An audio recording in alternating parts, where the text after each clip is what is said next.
Bonjour maître. Bonjour Fabrice. Merci d'avoir honoré à l'invitation de Africa TV. L'honneur est partagé Fabrice, merci beaucoup. Alors, nous notions tout à l'heure que vous êtes d'abord huissier de justice avant d'être écrivain essayiste de cet ouvrage. Alors, pour bien comprendre en tant que praticien et davantage se concernant cet ouvrage, qu'est-ce qu'un huissier de justice?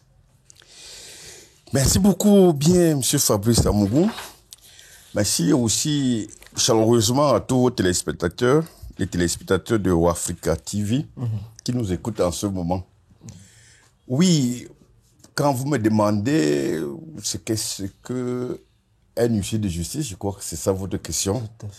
Je dois vous avouer que vous donnez une définition assez exacte telle que prévue dans les réglementations ne permettrait pas à vos téléspectateurs de bien comprendre et de bien cerner le personnage de l'huissier de justice.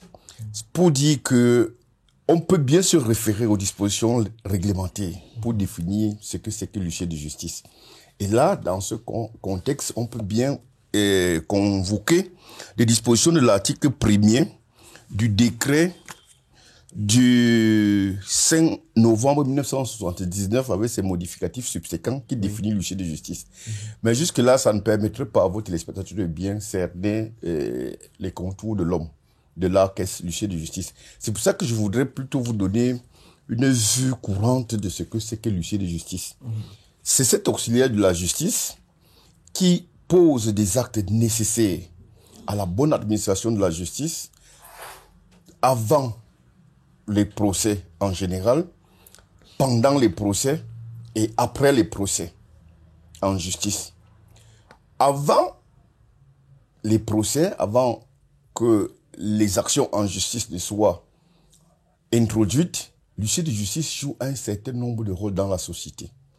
C'est cet auxiliaire de justice qui essaye de préserver les preuves qui pourront servir tôt ou tard à soutenir les prétentions des parties en justice.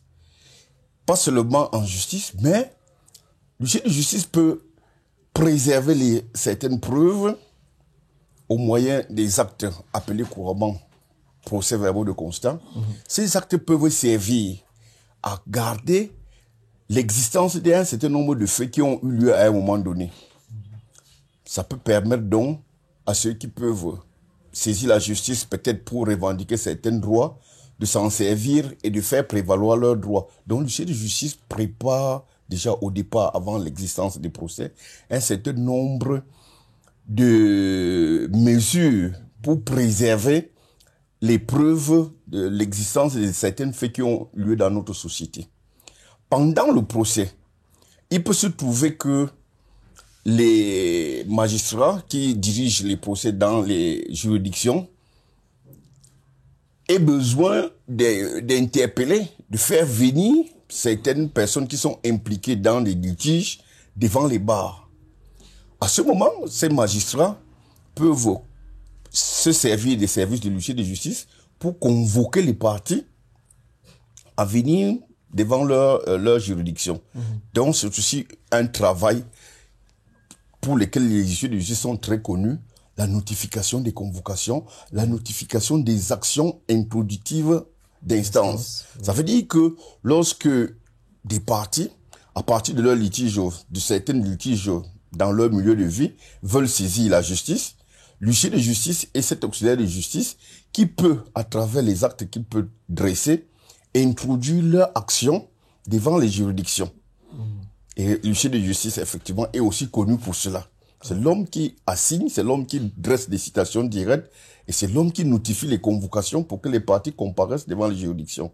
Ça, c'est un peu leur activité au stade introductif des actions en justice et aussi au stade qui a lieu pendant le déroulement des procès. L'huissier de justice a des rôles à ce niveau-là.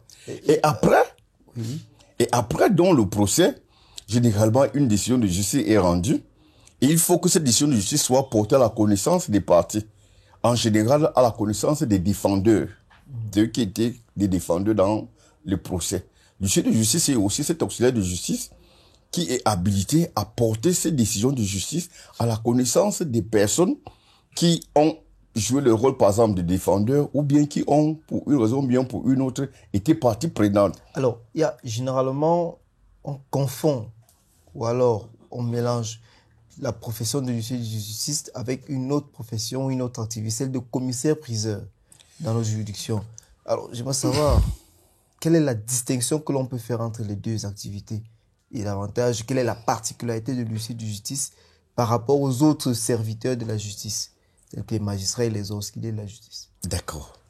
La remarque est très pertinente. Je vais déjà commencer à vous situer un peu la comparaison qui se fait généralement entre, d'une part, ceux qu'on appelle et qualifie auxiliaires de justice, Oui. et d'autre part, les magistrats. C'est deux grands groupes d'hommes de la justice, d'hommes de loi, qui assurent ou qui contribuent à la bonne administration de la justice dans un pays donné, notamment dans le nôtre. À savoir, d'une part, les magistrats et d'autre part, les auxiliaires de justice. C'est deux grands corps différents déjà qu'il faut comprendre, qu'il faut connaître. Donc, du côté des magistrats, bon, puisque cela ne nous intéresse pas ici particulièrement, je pourrais plutôt vous parler de ce qui concerne les auxiliaires de justice. Du côté des auxiliaires de justice, on en trouve pratiquement 4 sous-groupes. Les avocats, les notaires, les huissiers de justice, les greffiers. Oui. Ceux-là sont tous appelés des auxiliaires de justice. Pour la simple raison que leur travail pour la bonne administration de justice consiste à contribuer de par leurs prestations. Ils contribuent par leurs prestations, n'est-ce pas, auprès des magistrats afin qu'une bonne administration de la justice soit assurée. Oui. Ils apportent de leurs prestations. Ce ne sont pas eux qui sont, en quelque sorte, ceux qui administrent la justice, mais ils ont des concours qu'ils apportent auprès des magistrats pour que ceux-ci, au bout du compte, puissent rendre la justice telle qu'elle est sollicitée et demandée. Alors, dans C'est votre... des auxiliaires de justice. Et effectivement, il y a donc un autre sous-groupe dont je n'ai pas fait allusion, les commissaires-priseurs qui vous intéressaient. Oui, tout à fait. Je dois déjà vous dire que commissaires, priseurs et huissiers de justice sont effectivement deux auxiliaires de justice aussi, mais dans notre pays, le Cameroun, ces deux auxiliaires de justice sont portés un peu dans la casquette d'un seul personnage. C'est pour ça qu'on parle d'huissier de justice, commissaire, priseur. Mais dans l'exercice des fonctions de ces deux auxiliaires de justice, il y a des différences. Les auxiliaires de justice qu'on appelle les commissaires-priseurs, ce sont ceux-là qui sont généralement chargés de faire l'évaluation des prix des objets à vendre aux enchères, de vendre ces objets aux enchères et de retrocéder les prix issus de la vente aux bénéficiaires qui sont généralement ceux qui ont saisi l'huissier de justice au préalable et que l'huissier de justice, dans un mécanisme bien connu, a pu saisir les effets d'un débiteur dans une procédure et après avoir posé un certain nombre d'actes en vue de recouvrer la créance de son requérant, l'huissier de justice peut arriver à mettre sous main de justice un certain nombre de biens mobiliers, voire immobiliers, mais au moment de la vente aux enchères, en ce qui concerne particulièrement les biens mobiliers, Oui. pour que les fruits servent à payer le créancier, l'huissier de justice confie le dossier de la vente, en tout cas, confie la suite de la procédure qui va consister à vendre les objets aux enchères publiques au commissaire-priseur. Mais comme c'est toujours l'huissier de justice qui exerce les fonctions de commissaire-priseur dans notre pays, à la différence de ce qui se passe en Europe, notamment en France, où les deux fonctions sont nettement distinctes, Oui. c'est toujours l'huissier de justice qui va maintenant revêtir en quelque sorte la robe de commissaire-priseur et faire la vente aux enchères. Et quand l'huissier de justice, c'est un peu embêtant de le dire comme ça, quand la vente aux enchères est en train d'être faite, elle n'est plus faite par l'huissier de justice, mais elle est faite plutôt par le commissaire-priseur. Tous les actes que le commissaire-priseur, dans ce contexte-là, pose pour procéder à la vente des objets saisis, sont faits sous la bannière et l'appellation d'acte de commissaire-priseur. Là, le nom huissier de justice n'apparaît plus. Alors, je crois que vous comprenez un peu. Très bien, la maître. nuance. Alors, on parle souvent de charge. Huissier de justice à la 10e charge, à la 5e charge. C'est quoi une charge? Bon, je vous dis, par rapport vraiment à l'entendement de vos téléspectateurs, quand on veut parler de charge, il faut comprendre que c'est pratiquement des postes de travail. Je peux dire des postes de travail fictifs que l'État du Cameroun crée et met à la disposition de ceux à qui il peut attribuer ces postes de travail pour exercer à l'intérieur de ces postes de travail comme huissier de justice. Pour me faire bien comprendre, la répartition des charges se fait en fonction d'un certain nombre de charges par ville en général. Oui. Ou bien près les tribunaux de première instance en particulier. Dans une ville comme celle de Yaoundé, les pouvoirs publics, le gouvernement a prévu 25 charges d'huissier de justice. Cela voudrait dire qu'il doit avoir 25 postes d'huissier de justice. Et ces postes ou bien ces charges peuvent donc être numérotés du premier poste ou bien de la première charge à la 25e charge ou bien du premier poste au 25e poste. Là, à ce moment-là, ce n'est que des postes. Et on peut dire que au préalable, ces postes sont fictifs. Ces charges ne sont pas nommées. Oui. Mais lorsque il arrive, après un certain nombre de conditions, que l'État, les pouvoirs publics veulent attribuer une des charges ou bien des postes à un postulant, les pouvoirs publics vérifient le poste où il n'est pas pourvu un postulant, où il n'est pas pourvu un titulaire. Et non donc un postulant à la charge, à une charge du huissier de justice, dans une charge qui est vacante, d'où il n'y a pas de postulant, d'où il n'y a pas de titulaire. Vous comprenez donc ce que ça peut vouloir dire, les charges. Pour être plus clair, vous devez comprendre que les charges ont les mêmes attributions et les mêmes activités. Oui. Ce n'est que le dénombrement ou bien la classification selon les nombres qui permettent de différencier une charge à une autre. Comme si vous pouvez avoir plusieurs véhicules de même marque et ce sont les plaques d'immatriculation qui les diffèrent. Donc les mêmes charges font les mêmes activités et aucune charge n'est plus importante qu'une autre. Ce que fait la première charge lorsqu'elle est pourvue, la 25e charge peut la faire lorsqu'elle est aussi pourvue et les mêmes activités pour toutes les charges. Alors, et dans le cadre de ces charges, quelle est l'étendue territoriale ou bien la circonscription de compétences des différentes charges du huissier de justice? Et comment est-ce qu'on détermine la charge en fonction de la population ou en fonction de l'étendue de la superficie de la région, de la circonscription administrative donnée? Vraiment, votre question est hautement technique et très pertinente.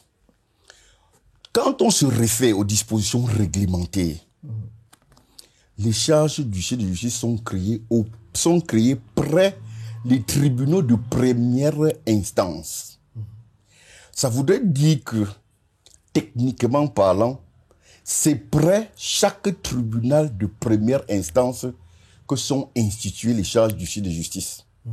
Si vous me comprenez déjà, vous devez comprendre donc que la compétence territoriale de l'huissier de justice devait normalement se limiter ou bien se confondre avec la compétence territoriale du tribunal de première instance. Très bien. Donc, s'il y a un tribunal de première instance à un endroit dans une localité donnée au Cameroun, généralement, il est prévu théoriquement que chaque arrondissement du Cameroun devrait avoir un tribunal de première instance. À ce moment-là, chaque tribunal de première instance devrait donc avoir un certain nombre de charges du huissier de justice. Vous allez comprendre que plus la localité est importante du point de vue démographique, du point de vue administratif, plus le nombre de charges est aussi un peu élevé. C'est comme ça que vous allez voir les tribunaux de première instance qui ont des charges, qui ont 5 charges du huissier de justice. D'autres tribunaux de première instance où il est prévu 7 charges du huissier de justice. D'autres tribunaux de première instance au Cameroun où il est prévu 12 charges du huissier de justice. D'autres tribunaux de première instance où il est prévu 25 charges du huissier de justice, comme c'est le cas à Yaoundé. Mais le cas de Yaoundé et Douala pose un problème assez particulier. Parce que à Yaoundé et Douala, bon, parlons de Yaoundé puisque nous y sommes, il y a pratiquement 2 tribunaux de première instance qui sont ouverts. Oui. Le tribunal de première instance de Yaoundé et Kounou, le tribunal de première instance de Yaoundé, centre administratif. Oui. Normalement, les huissiers de Yaoundé devraient être rattachés soit au tribunal de première instance de Yaoundé, centre administratif, soit auprès du tribunal de première instance Des Kounou. des Kounou. Mais, à bien regarder, cette manière de procéder pouvait poser un certain nombre de problèmes. C'est pour ça que, en fin de compte, les huissiers de justice de Yaoundé, tout comme les huissiers de justice de Douala, exercent selon la compétence territoriale du département de Foundi ou bien du département de Vouri. Vouri. Ça veut dire que les huissiers de justice à Yaoundé exercent également et auprès du tribunal de première instance Yaoundé et Kounou et auprès du tribunal de première instance Yaoundé, centre administratif. Bref, sont compétents dans le ressort territorial du tribunal plutôt du Foundi, de grande instance, donc dans tout le département du Foundi. C'est pratiquement une exception. Dans ce cas-là, on ne saurait imaginer un huissier de justice poser des actes en dehors du champ territorial couvert par son... Effectivement, vous avez très bien compris. Les compétences territoriales sont extrêmement rigoureuses. L'huissier de justice territorialement compétent ne saurait, sous peine de voir son acte être annulé, exercer ou bien poser un acte de son ministère en dehors de son territoire de compétence, en dehors de sa compétence territoriale. C'est vrai, nous avons des mécanismes qui peuvent permettre qu'un huissier de justice d'un ressort territorial donné pose des actes dans un autre ressort territorial. À ce moment-là, il devrait agir par l'intermédiaire de son confrère qui se trouve dans le territoire de compétence où il voudrait agir et qui n'est pas le sien. Alors, dans votre livre, vous évoquez, dans le cadre de l'activité de l'huissier de justice, une partie liée au stage du huissier de justice, effectué dans un cabinet, sous le contrôle des maîtres. Alors, nous voulons savoir, pour notre spectateur, comment accède-t-on concrètement à la profession de huissier de justice? Justement bien, Fabrice Amougo, dans mon ouvrage tel que vous évoquez, je traite aussi de cet aspect des choses, de la formation des huissiers de justice, comment l'huissier de justice est formé au Cameroun, comment l'huissier de justice accède, comment le postulant à la fonction d'huissier de justice accède à cette fonction. Vous notez déjà qu'il n'accède pas à la fonction dans le cadre d'une école de formation professionnelle. Pas du tout. Après des études de droit, il va dans c'est justement ce que j'explique très bien dans cet ouvrage. Oui. Je vous explique dans cet ouvrage comment on devient huissier de justice au Cameroun. Et effectivement, au départ, il faut avoir fait des études universitaires, en principe. Et notamment avoir fait des études de sciences juridiques à l'heure actuelle. Et mieux avoir fait des études dans le domaine du droit privé. Parce que les matières qui servent d'instruments de travail, en quelque sorte, à l'huissier de justice sur le terrain, sont généralement des matières qui relèvent du domaine de droit privé. Vous comprenez que des étudiants qui ont fait des études en droit, peut-être en droit public, sciences politiques, s'ils arrivent vraiment à se retrouver dans la profession, ils auront plus de problèmes. Parce que la plupart du temps, les problèmes qui se posent dans l'exercice de la profession et qu'il faut résoudre et traiter avec les connaissances juridiques sont ceux du domaine de droit privé. Donc, il faut avoir fait des études de droit privé au minimum et avoir acquis un certain niveau, notamment jusqu'au stade des tests. On parle de la licence et de la licence en droit, mais mieux, il faut avoir fait des études au minimum, en ce moment, de master pour être assez outillé. Et lorsqu'on a donc fait de telles études, on prend attache avec un huissier de justice qui vous évalue et estime que vous pouvez, par exemple, avoir le profil de suivre un stage dans son cabinet et qu'il pourra vous encadrer au cours de ce stage-là. Lorsque vous vous êtes entendu en termes de ce que cet huissier de justice sera pour vous, votre maître de stage, des documents vous sont délivrés et avec ces documents, vous essayez de produire d'autres et vous les adressez au ministère de la Justice qui les achemine au ministère auprès du Premier ministre chef du gouvernement. Il faudra attendre donc un arrêté du Premier ministre chef du gouvernement qui vous admet à suivre effectivement un stage. Alors, nanti donc de cet arrêté du Premier ministre chef du gouvernement, de concert avec votre maître de stage et de la juridiction du tribunal près duquel exerce votre maître de stage, vous prenez les dispositions pour prêter le serment à exercer désormais comme huissier de justice stagiaire. Après ce serment, théoriquement, il est prévu que vous devez passer 2 ans de stage. Et le stage consiste à être à côté de votre maître de stage pour voir, comprendre et reproduire tout ce qu'il fait dans l'exercice de ses fonctions. Et qu'il vous explique. Et que, à côté de tout cela, vous puissiez aussi faire des recherches pour enrichir vos connaissances. Et le stage dure 2 ans. Vous pouvez le faire avec votre maître de stage. Vous le faites aussi en collaboration avec les magistrats, avec les juridictions qui sont dans votre ressort de compétences. Ça se fait mieux, certaines parties, de conseil ou bien auprès des avocats, auprès des notaires, auprès de toutes les structures qui peuvent vraiment vous donner une très bonne connaissance professionnelle.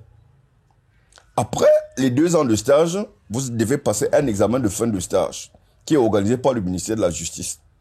Si vous passez avec succès à cet examen de stage, vous constituez un nouveau dossier dans lequel vous joignez effectivement votre résultat de fin d'examen de stage et vous sollicitez auprès du président de la République d'être nommé comme un huissier de justice. Les stagiaires huissiers de justice, si on peut les appeler ainsi, se plaignent généralement de la longueur ou alors de l'illisibilité en termes de temps par rapport à l'accès à cette fonction. Que répondez-vous à cela? C'est vrai, j'en fais aussi évocation dans mon ouvrage, parce que de plus en plus, ça devient vraiment très long, tout ce processus. Il y a des postulants au stage du huissier de justice qui attendent l'aboutissement du processus d'admission en stage depuis 10 ans, 15 ans. Il y a des postulants, il y a des stagiaires qui ont fini les 2 années d'examen, les 2 années de stage et qui attendent l'examen de fin de stage depuis bientôt 10 ans, 15 ans pour certains, l'examen de fin de stage. Et il y a d'autres qui ont déjà passé avec succès l'examen de fin de stage, qui attendent pour certains 10 ans, 15 ans et un peu plus, être nommés comme huissier de justice. Bon, il y a un certain nombre de facteurs, un certain nombre de paramètres qu'on ne maîtrise pas souvent très bien et n'étant pas à l'intérieur de l'administration, qui peuvent justifier ou bien expliquer pourquoi les dossiers n'avancent pas bien, l'aboutissement n'est pas souvent rapide. Mais toujours est-il que c'est l'État, c'est les pouvoirs régaliens de l'État, c'est la souveraineté de l'État. Si l'État voudrait que vraiment les choses aillent plus vite, l'État le ferait. Si pour des raisons que seuls connaissent peut-être les hautes autorités, elles estiment que bon, ça doit d'abord attendre un peu. On est obligé de se soumettre à cela. Y a-t-il au moins un plaidoyer de la Chambre nationale des huissiers de justice dans ce sens? Je crois, n'étant pas membre au sommet du comité directeur, je sais que les responsables de la Chambre nationale des huissiers de justice font souvent des mains et des pieds pour attirer l'attention de la hiérarchie afin que le processus soit un peu plus accéléré. C'est pour ça que à certains moments, on voit aboutir soit des nominations des huissiers de justice, soit on voit aboutir les admissions en stage. Toujours est-il que tout cela dépend du bon vouloir des autorités administratives. Mais la Chambre nationale des huissiers de justice fait ce qu'elle peut. Alors, dans ce processus, lorsqu'on est déjà admis à exercer par décret présidentiel la profession de justice, à quel moment cesse-t-on ces fonctions? Y a-t-il une retraite et comment elles opèrent? Justement, effectivement, c'est aussi là une des particularités de notre profession. C'est une particularité. L'exercice de la profession de justice, les huissiers de justice n'exercent pas au Cameroun à vie. À un moment donné, l'âge de la retraite est prévu pour les huissiers de justice à 60 ans. En principe, donc, à 60 ans, les huissiers de justice devraient être admis à faire valoir leur droit à la retraite. Et que devient leur étude? Ben, je vous ai dit tout à l'heure que l'étude appartient à l'État.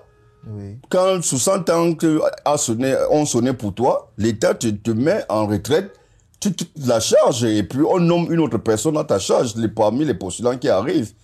Mais une chose est aussi vraie, depuis un certain temps, on s'est rendu compte que bon, certains huissiers de justice ont atteint l'âge de la retraite, mais ils ne sont pas admis à faire valoir leur droit à la retraite. Ben, j'ai dit aussi, il y a beaucoup de facteurs et de paramètres qui peuvent expliquer cela. Tout ça, ça dépend sur le bon vouloir de l'État. Hein. L'État a sa souveraineté. L'État peut permettre ou bien autoriser certaines dérogations ou bien augmenter certaines durées au-delà de l'âge de la retraite. Ça dépend. Alors, une dernière question avant de terminer. L'huissier de justice exerce une activité libérale. Il se rémunère certainement auprès des privés, des particuliers. Maintenant, on entend, dans son rapport avec l'administration, comment est-il rémunéré? Oui, votre question est aussi très pertinente et c'est une question qui embarrasse souvent beaucoup des non-initiés.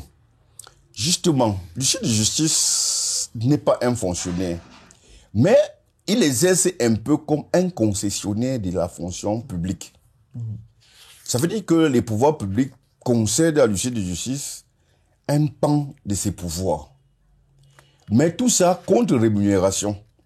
Et la rémunération de l'huissier de justice, je peux vous dire, peuvent résulter soit des actes qu'il fait directement au bénéfice des particuliers qui requièrent son ministère, et ces particuliers sont tenus de rémunérer ces actes, et la rémunération ne se fait pas au hasard, la rémunération du huissier de justice est fortement réglementée. On connaît combien devrait coûter chaque prestation en principe. Donc, l'huissier de justice reçoit des rémunérations auprès des particuliers, c'est-à-dire vous et moi, les sociétés, les privés. Lorsque vous avez requis leur ministère, ils posent des actes, vous les payez. C'est déjà ça une première source de leurs revenus. Et lorsque c'est les pouvoirs publics, en particulier les autorités de la justice, les magistrats, tant du siège que du parquet, qui requièrent, par exemple, le service des huissiers de justice pour faire des notifications, comme je vous ai dit tout à l'heure, ou bien pour convoquer des gens à comparer devant les juridictions, vous comprenez que ces magistrats-là, n'étant pas des particuliers, ce n'est pas de la poche de ces magistrats-là que la rémunération de l'huissier vient. Donc, à la fin d'une certaine période, notamment d'un trimestre, les huissiers de justice récapitulent tous les actes qu'ils ont dressés à la requête des autorités publiques et se font payer. Ils se font payer le coût de ces actes, en tout cas pas nécessairement les coûts, se font payer, se font rémunérer par le trésor public dans un processus assez bien huilé qui permet à l'huissier de justice de percevoir du trésor public certaines sommes d'argent qui sont en quelque sorte la rétribution du travail qu'il a fait pour les autorités de la justice. D'accord. Merci. 853 pages pour parcourir l'ensemble de la profession d'huissier de justice au Cameroun. Dans cet ouvrage, la profession d'huissier de justice au Cameroun francophone, que l'on peut considérer comme un mini-traité de la profession d'huissier de justice au Cameroun, avec des annexes bien fournies, des exemples d'actes posés par l'huissier de justice pour bien comprendre la méthodologie des rédactions également. Et on peut conclure en disant, pour citer l'auteur à la page 32 de son ouvrage, l'huissier de justice, dans une large mesure, est donc la porte d'entrée et de sortie de l'appareil judiciaire. Il est par moments l'œil, la bouche, les oreilles et les bras séculiers de la justice. Mesdames, Messieurs, merci d'avoir été avec nous sur Africa TV. Merci Maître Ma et à bientôt. Merci beaucoup Fabrice, merci à vos téléspectateurs et à bientôt.